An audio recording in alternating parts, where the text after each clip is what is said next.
ways to improve your fertility that IVF doesn't do. So my name's Juliet. I am a fertility wellbeing practitioner. I was told age 41 I'd never get pregnant naturally, and had cysts, fibroids, blocked right tubes, non-existent ovaries, and too much scarring in my uterus for a pregnancy to take. So I went into my training in Chinese medicine, and I discovered that there are patterns of infertility, and that when we address it from a deeper level, that we can actually improve our fertility. And a lot of what I teach is not what doctors know about, because they're not trained in it. But I know that there's some fundamentals that are not actually taught by doctors that can actually really help you. Even if you're doing IVF, or you want to do it naturally, it's really important that these fundamentals are taken care of. So one, your digestion is really essential.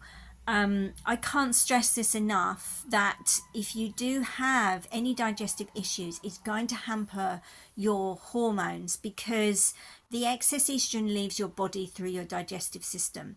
And if your digestive system is hampered in any way, the estrogen gets reabsorbed back into the body, and that's what causes estrogen dominance. So if you've got, high estrogen, low progesterone, often that's the case, that it's not leaving through your digestive process. So how you can improve that, I can't stress this enough around your eating habits. It's so important that you eat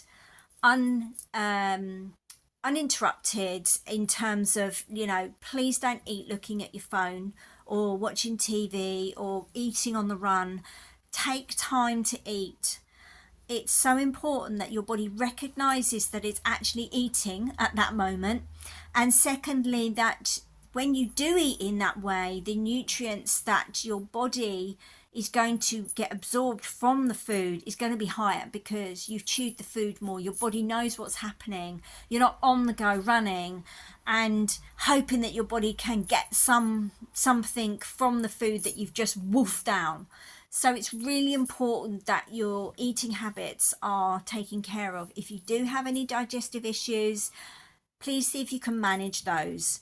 Things like IBS, a lot of digestive issues are actually stress related. So if you can manage the stress, that's going to help your digestive process. Obviously, you can reach out to me. I can help you with that.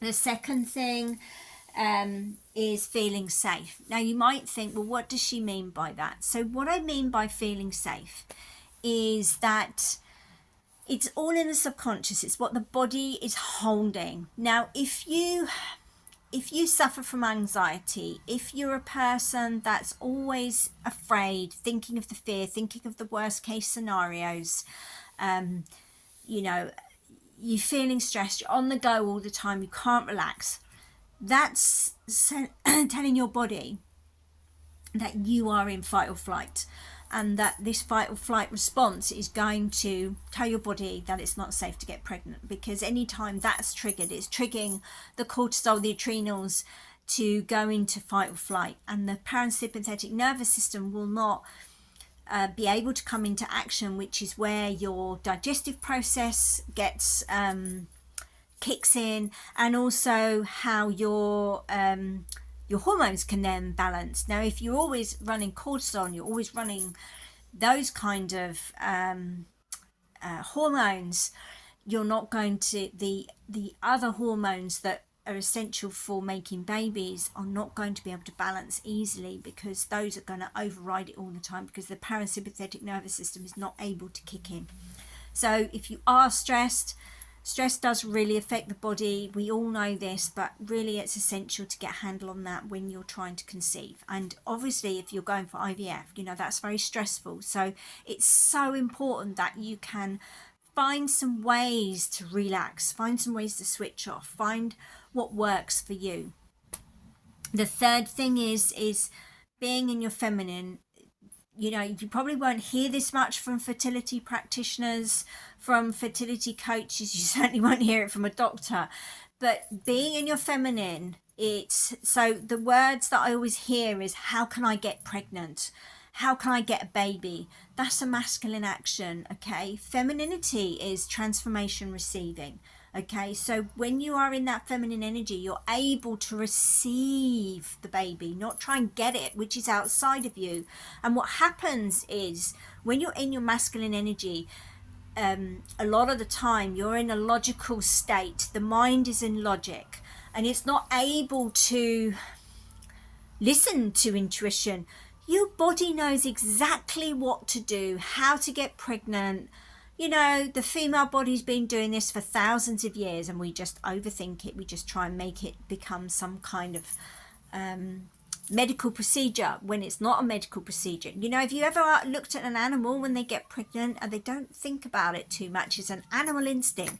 It's the same as us humans, but we just, because of the life we live and the actions, and particularly women now, we're much more masculine in our actions and our daily lives, that the body's almost signaling like, I don't know how to do this, because the intuition is being blocked.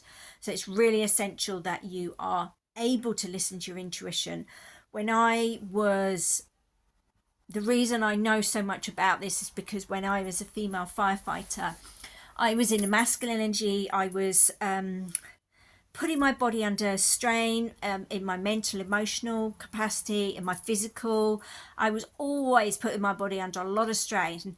And the female body is not supposed to undertake that on a long term. It affects our bodies in so many ways, and it puts a lot of pressure on, and it generally will show up in your reproductive system, because that's where the stress goes to. And also, if you're a people pleaser, you tend not to listen to your own intuition. You tend to override it, mold to please others. And this is where it's really essential to come back to yourself, come back to your intuition. What's your body telling you? What's your body guiding you? I overrode so much of the intuition that I was being told at the time when I was a firefighter, and my reproductive system became a mess.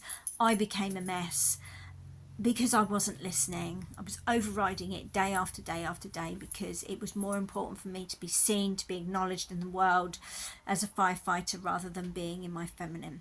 So that's why I really, really, really see this as an essential part for the feminine, for women, high achieving, ambitious women, that we need to learn how to use our superpower, which is our feminine. The femininity is our superpower. We are very strong, but it's a different kind of strength to the masculine strength. So if you want to find out more and you would like to join one of my programs, reach out to me. That's the best thing to do, because I've always got different programs running. Have a chat with me, see if we're a good fit, see if I can help you, and I'd love to hear from you. Have a great day.